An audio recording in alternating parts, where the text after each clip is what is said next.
Have a few seconds of your time to help win this war? Then listen. At Stalingrad the other day, a Nazi tank unit attacked a corps of Russian soldiers. The Russians tried to stop the tanks and fought until their guns were silenced. Then did they surrender? Did they retreat? No. 18 of them rushed forward with bombs in their hands, got under the tanks, and blew them up. They gave their lives for their country. You and I are not asked to give our lives for ours. All we're asked to do is buy war bonds and stamps. Our American soldiers are giving their lives for us each day. More and more of them every day. Can we do less than loan our money to them? It's such a simple, easy thing to do. Out of every dollar you earn, lend 1 dime to your country. Do it regularly by joining the 10% club where you work. And do it now. Our soldiers need your help.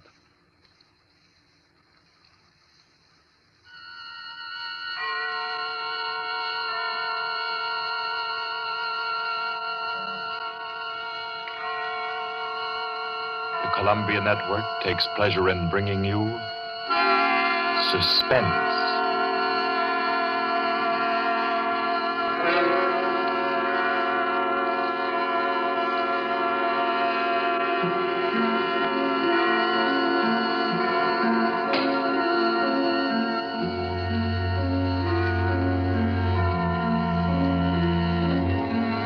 Suspense, Columbia's parade of outstanding thrillers, produced by William Spear and scored by Bernard Herrmann, with notable melodramas from stage and screen, fiction and radio, presented each week to bring you to the edge of your chair, to keep you in suspense.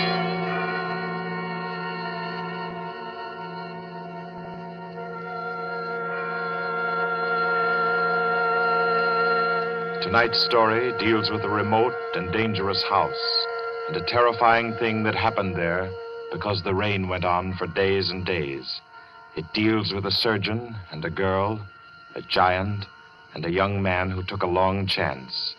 And over them all, the moan of the night wind and the ceaseless roar of the storm. For your suspenseful listening, we invite you to learn about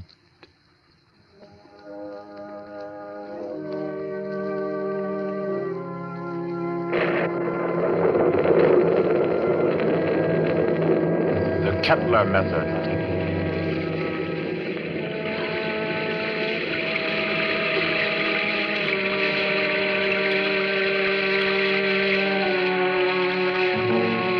Four days of rain they've been, ceaseless, teeming, pouring with a steady, relentless rhythm. 4 solid days. The fields around Culston had been turned into huge puddles that reflected the heavy, swollen sky. And Dr. Morrissey was stirred by a deep anxiety.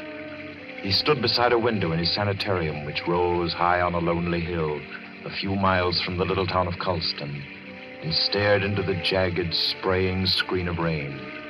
It was just 3 o'clock. 3 o'clock of an afternoon he would long remember. He was on the point of sending for Caffrey, the ward attendant, when the door opened, and Caffrey came in, pale, disturbed. Dr. Morrissey. Is there anything wrong, Caffrey? I don't know.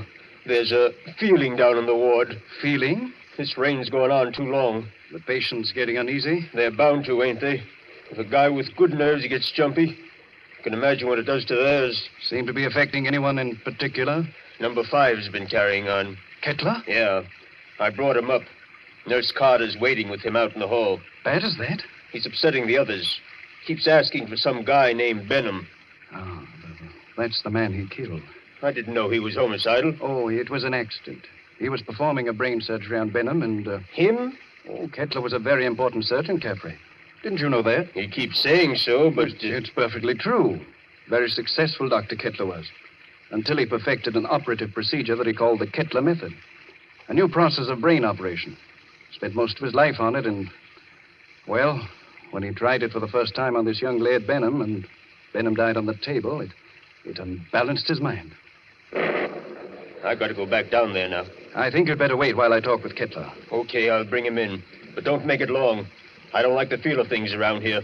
Nurse, Miss Carter. Yes, we're coming. You can bring him in now. Come along. Dr. Morrissey wants to see you. Does he now? Does he? Come in, Kettler. I'd like to ask Dr. Morrissey a question. I'd like to ask him a question. Yes, Dr. Kettler. I should like to ask him where Laird Benham is. I know he'll never tell me. But I will, Kettler. Laird Benham is buried somewhere out there under the rain. He is at peace, Kettler. Can't you forget about him? Just forget. You'd all like me to forget about him, wouldn't you? Then you could keep him hidden away forever, couldn't you? Benham is dead, Kettler. You know that. Benham died. He did not. He's alive. He was alive when you and the rest of the envious medical profession stole him from the operating table. Kidnapped him with my bandages still round his head. You were determined to make the Kettler method seem a failure, weren't you? Weren't you? Easy now. Believe me, Kettler. I think Laird I know Benham where died. he is now, Dr. Morrissey. He's in the cellar under the ward downstairs, isn't he? Isn't he? Kettler. Let me see it. Laird Benham. Oh, you'd better take him down, Caffrey. All right. Come along now, sir. I'll take him, nurse. You won't show him to me. Even though it would make me well again. My cellars are empty, Kettler. Believe me, Benham isn't there. You sit there in power and order me away. Come on, Kettler. There's something I have to say. I've always been above violence, Dr. Morrissey. But the time comes when there's no other course. This is a warning, Doctor.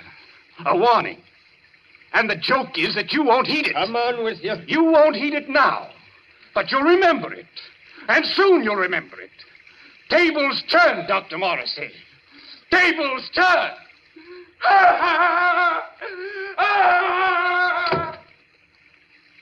Poor thing.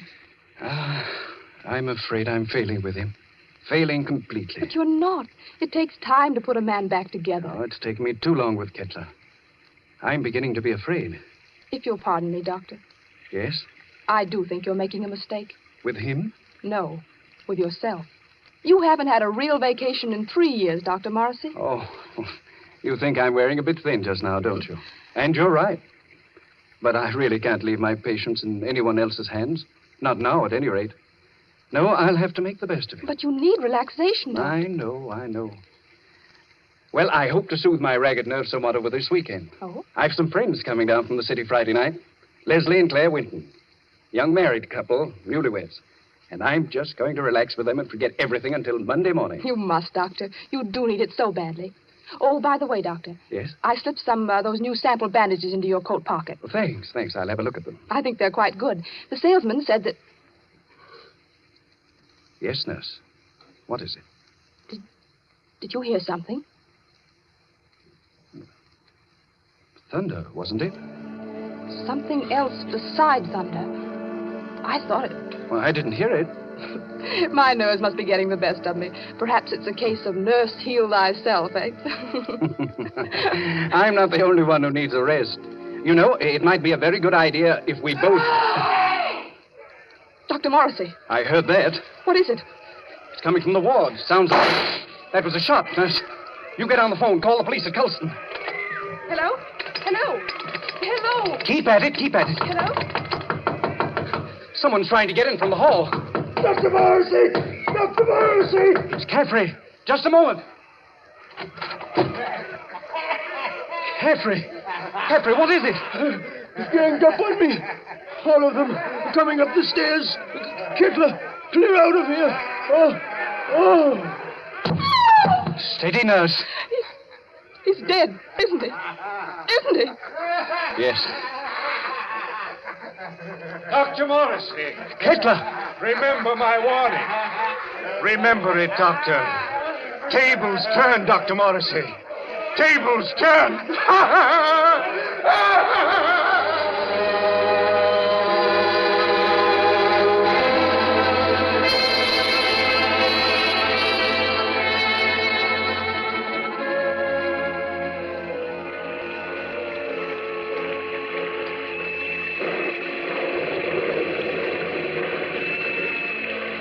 It rained for 3 more days. Friday night came, black, wet, and glistening. And the 8:15 express groaned into Colston Station, bringing Leslie and Claire Winton out from the city with their weekend luggage. What? Isn't Dr. Morrissey sending his car for us, Leslie? Yes, Claire. The chauffeur was supposed to drive us over to the sanitarium to pick up the doc, and then we're all going over to his house together. Well, I don't see any car, do you? I don't see anything but water. Maybe we're rowing over in a skiff. Oh, I hate that sound. Like somebody's in agony. I think you're a little depressed, dear. Well, I shouldn't be surprised. My head's still aching dreadfully. Poor lover. How long's that been going on now? Almost a week. It frightens me. I don't think it's anything serious. Waiting in the rain like this doesn't do it any good, I'm sure. I don't understand. Doc's usually so punctual. Right on the dot. You don't suppose we ought to call the sanitarium? You people for Dr. Morrissey, yes? Well, yes, we're the Wintons. Doc sent you to pick us up? I, Cato, Dr. Morrissey's chauffeur. You got luggage? Yes. Here it is. I take. You follow me to car. Come. We're coming. Leslie, Yes? he's tremendous, isn't he? He must be 6.5 feet tall. I'm over 6 myself, darling. He's nearer 8. That's a giant. Get those shoulders. He could snap me in two like a matchstick. Well, I hope he likes us. So do I, light of my life. Car waiting. You come, please. But I really don't think he does. Coming.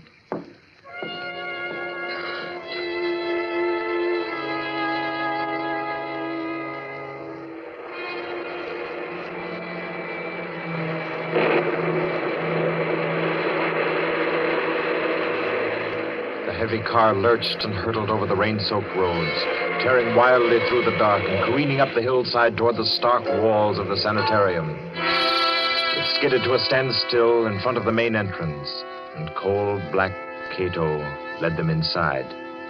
The brightly lit corridors were deserted, silent, like hallways in a nightmare.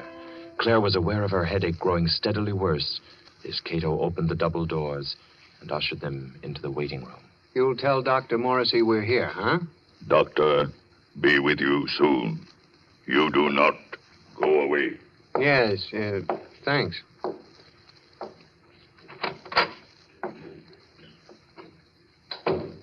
I hope we're not staying in here very long. It isn't very cheery, is it? Oh, I don't like places like this. I suppose it's very foolish of me, but I always feel as if I'm in some sort of danger. That's the headache again. Everything seems worse than it really is when you're not feeling well. Don't you always find... Leslie. Yeah? Listen. What is it? Somebody's knocking. Just a moment. Gracias a Dios. Who is it, Leslie? I don't know. What, you do not know me? I am Arturo Alvarez, the South American pianist. You have heard of me? Well, sure, I've heard of Arturo Alvarez, but I'd hardly expect to find him in... Leslie, humor him. Oh, of course, for a moment I forgot where I was. I've heard of you, Mr. Alvarez. Is there anything I can do for you? Will you help me? I must get out of this place. Oh, sure. I came here several days ago to be treated for a mild nervous trouble. And now they won't let me go. I am being held a prisoner. And tonight I am scheduled to give a concert at Carnegie Hall, and I must get out of here. Please, will you help me? Number 10 out of the ward again, I see. How many times must I tell you that is strictly against the rules? I was doing nothing wrong. I was only telling this gentleman that I must be at Carnegie Hall for my concert. Yes. I'm sure the gentleman was very interested. Cato. Yes, Doctor. Cato, you will escort number 10 back to the ward and see to it that he doesn't wander back into the waiting room. No, I will not be taken back to the ward. Help me. Come now. Help me, no. I will no. How strongly he believes in his delusion. Strange fantasy of a diseased mind. Seriously believes that he's Arturo Alvarez. He was telling me. Oh, I'm very sorry. I'm afraid I haven't been very cordial. Won't you sit down? Is there anything I can do for you? Well, you see, Dr. Morrissey invited us up for the weekend. Oh, yes, of course. He told me he was expecting you. Does he know we're here? I'm afraid not. Dr. Morrissey was unexpectedly called away on an emergency case, and I'm in charge of the sanitarium until he returns. Well, do you have any idea about when that'll be? Well, it's very hard to say. However, he asked me to ask you to wait and see to it that you're made comfortable. Let me see now. Your name is... Winton, Leslie Winton. And this is my wife, Claire. Ah, yes. Permit me to introduce myself. I'm Dr. Kettler, Dr. Morrissey's assistant. What can I do for you? A bite of food or a drink, perhaps? I don't think so. There's nothing in the world I want so much as an aspirin. Aspirin? Yes, Doctor. She's had a headache that's been troubling her for days. It's terribly annoying. I can well imagine. Annoying and interesting. That is, to a man of my profession, of course. But if you will step into the inner office, I think I can offer you something a good deal more effective. Oh, I'd hate to trouble you. No trouble at all. I find these things most intriguing. Should I, Leslie? I think you might as well. Morrissey won't be back for a long time by the looks of things. You're quite right, Mr. Winton. Dr. Morrissey won't be back for a long, long time. Oh, well, then, which way do I go? Right this way, the large door on your left. You won't mind waiting alone, will you, darling? Oh, Mr. Winton shall make himself comfortable. There are cigarettes in the box, whiskey in the liquor cabinet, and a radio behind the ferns there. I'm sure he will be quite happy. After you, Mrs. Winton. If Dr. Morrissey comes in, let me know. I hope you'll find everything you want, sir. Thanks. By the way, Doctor. Yes? You said you had something better than aspirin. I didn't know there was anything better than aspirin for a headache. I have something, Mr. Winton. Really?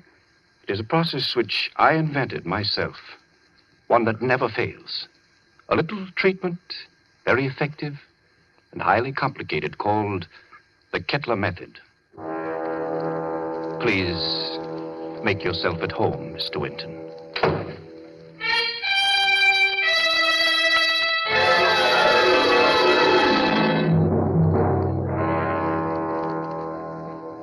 Leslie sat there, alone in the big waiting room for a while. Then creeps began setting in, and he thought to himself. Maybe I'll have that drink after all. He rose and went over to the liquor cabinet that Kettler had pointed out to him and opened it. Why, there's nothing in here but books. Yes, books. Books that were so thick with dust that it was clear they'd been there for months. Well, no drink for Leslie. Maybe a cigarette. Kettler said the box was full. He picked it up and started opening it. Why, it isn't even a cigarette box. The darn thing's a bookend. Yes, that's just what it was. Leslie began to think it was a tough job making himself at home in that waiting room. And then the idea occurred to him. Maybe the radio works. He went over to the radio then, turned it on, and... We are sorry to announce that the program scheduled for this time from Carnegie Hall has been cancelled due to the mysterious disappearance of Arturo Alvarez, the noted South American pianist. Mr. Alvarez was known to be suffering from a minor nervous disorder and was last seen departing on a short trip to Colston in upstate New York. Alvarez. That guy is Alvarez. What's going on here? Claire! Claire! Locked. Dr. Kettler, open this door. Open it. Do you hear me? Miss Claire! Winton, Oh, you. Tell him to open up. Tell him. Tell him. doctor send me. Tell you, young lady headache bad. Very bad. What do you mean? He operate. Operate. He say take long time. He say you not wait. You come back tomorrow. Operate. No, no. Kettler! Kettler! Claire, can you hear me? Can you hear me? Of course she can hear you, Mr. Winton. The operating table is just inside the door. Bring her out here. Let her go, I tell you, Kettler. But I find that an operation is indicated, Mr. Winton. I forbid you to touch her. You forbid? You? I'm in charge here. No one forbids me. Do you understand? You're insane.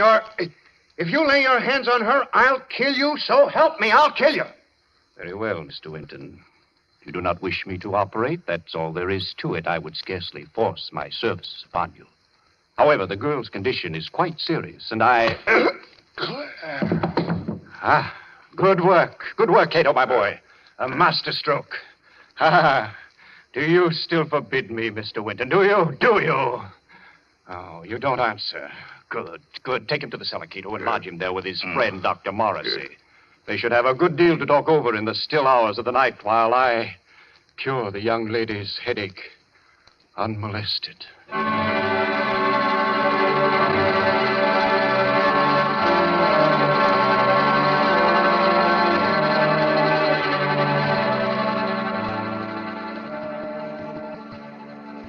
You've got to pull yourself together, Leslie. Now try. Try to think. Cato brought you down a few moments ago. You've been hit in the head. Can you remember? Yes, I was talking to Kettler, trying to make him let Claire go. Claire? Oh, good Lord, Morrissey. Where is she? He's got her. Kettler? She's on that operating table up there. We've got to do something. We've got to do something. Well, I'm afraid there's not much we can do. I've been here for 3 days and nights. What happened? It was a nightmare come to life. I'd had Kettler in my office for treatment. Yeah? He was off on a wild tangent, insisting that I had a man whom he had killed hidden down here in the cellar. That I and the rest of the medical profession had kidnapped him off the operating table with his head still swathed. He thinks I've been keeping this venom from him all along, even though I've known that just one side of him would cure his mental disorders. He hates me with every fiber of his twisted brain. He's a dangerous case, Leslie. He'll kill Claire? He may. There's a slim chance he won't. What's that? Well, all the surgical instruments are locked away. It's possible they may not be able to find them. Isn't there any way we can get out of here? Well, wouldn't I have used it? Where does that corridor lead to? To the staircase that goes to the first floor. Well? Not a chance. Comes out in the operating room, and they keep that door locked as tight as a drum. Besides, Kettler still has the pistol he took from my nurse. I've got to think. I've got to. And my head hurts so I can't make good sense. Let's say that. I think they gave you a nasty cut. Oh, it doesn't matter. Say, Doc. Yes? What was his name? Who? The guy Kettler thought you were keeping from him, the one he killed. Benham. Laird Benham. Why? Was he a young fellow? Yes, rather tall, slender chap. Say, Doc, Hmm? do you have any bandages down here? What? Bandages. Why, yes, I think so.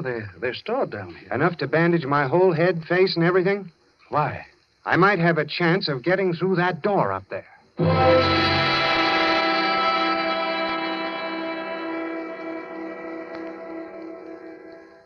Please, let me go now. Oh, let me go. Leslie! Leslie! You will be better soon, much better. I will take the pain away, Mrs. Winton. Cato, have you found the surgical case? Not found yet. I look. Cato, look. Find it. We must not keep Mrs. Winton in an agony. Find it, I say. She'll have to create some order in this place. I want my instruments at hand on a moment's notice. Please, let me go. Oh, let me go. You shall be well again, my dear. I promise you shall be. Doctor, here, tall, white cabinet behind curtain. That's it. Open it, Cato. Locked. Locked, Doctor. Smash it open. Open it. I do. You'll find scalpels on the top tray. Bring them to me. Yes, Doctor. Is here, Doctor. See, knives. Good, sharp knives. Cato find. He find them. Excellent. How they glitter. It is good to feel the knife in my hand again. Put the others right beside my pistol here on the table. Please. Oh, please. There, my girl. I shall expend all my genius on you. You shall be well again. No. No. No. Now to work. What was that? Who's there? Dr. Kettler, Who is it? I have found my way back to you. Open the door, Dr. Kettler. I've come back again. Who are you? You remember? You remember Laird Benham? Cato! Yes, Doctor. The door! Let him in! He's come back! Let him in, I say! Yes, Doctor. Oh, let me out of here. He's come back, Cato. Dr. Kettler. Benham, I knew it. I knew it all along. You're alive. You're living. Yes. Living. Yes, Dr. Kettler. You. Just as they took you from the table. Yes. They took me away before the operation was complete. Finish it now. Hurry. I can't live much longer. I'm about to die. No. Cato, get Benham out of the table. Girl on table. Take her off. Take her out of here. Put her in the cellar. Let Benham take her place. At once, you hear? Yes, Doctor. Cato. No, I won't be put in the cellar. I won't. It might be well if you went down into the cellar, you know. It's nice down there. You'll see old friends, perhaps. Old friends who need help. Leslie. Hurry, I say. Yes, Doctor. Come. I'm coming. Are you all right, Benham? Weaker. Cato! Cato, closed off. No, stop wasting time. Leave the door alone. Help me.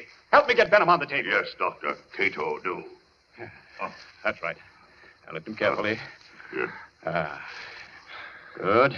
Oh. Now, lie back. Lie back. Gently. Gently. All right. Careful now. There we are. Cato, give me the knife. Yes, Doctor. Take off the bandages. From the top, Cato. That's correct. That's proper procedure. There. Yeah, now that's... I thought his hair was blonde, not black. Well, perhaps I've forgotten. I've forgotten so many things that... There was a scar on his forehead. I clearly remember a scar on his forehead. Maybe I imagined that, too. Perhaps it was someone else who... Brown eyes. Benham, didn't you have blue eyes? I know they were blue. And your nose. Your nose was thinner and longer. Yes. Yes. And your lips. You had thick lips. That I know. Bandages off, Doctor. Dr. Kettler, there's a trick here. You're not Benham. You're not Benham. You're that young Mr. Winton. Dr. Kettler, listen to me. Cheat. So you wanted me to finish you, did you? Yes, Mr. Winton, I will. Hold him, Cato. Hold him. See the knife, Mr. Winton? Watch it glisten as it comes down, and into...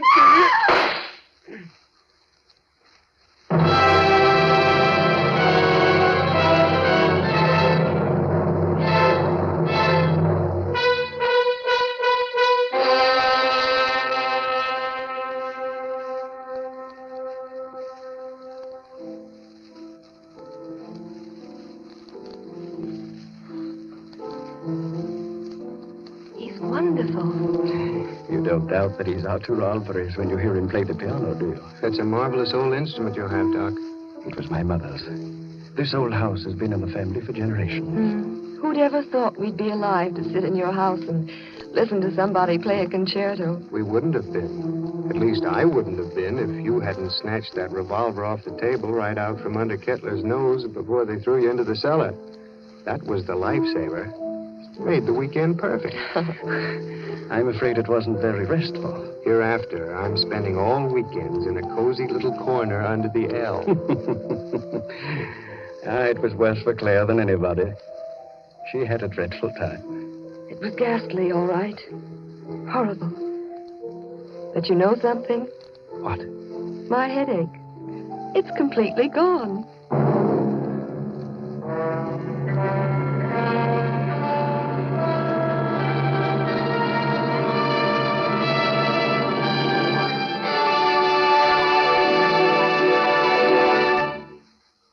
So ends the Kettler method, the tale of a memorable weekend and a long-awaited dead man who didn't return after all.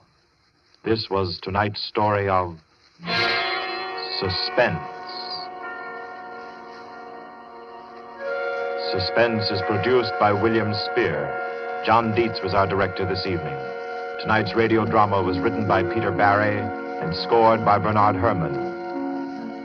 Roger De Koven was Dr. Kettler, John Gibson, Leslie Winton, and Gloria Stewart played Claire Winton. Others in the cast were Guy Repp, Martha Faulkner, Winfield Honey, and Ralph Smiley. Next week at this time, Columbia will bring you another selected story from the world's great literature of thrills. Another study in suspense.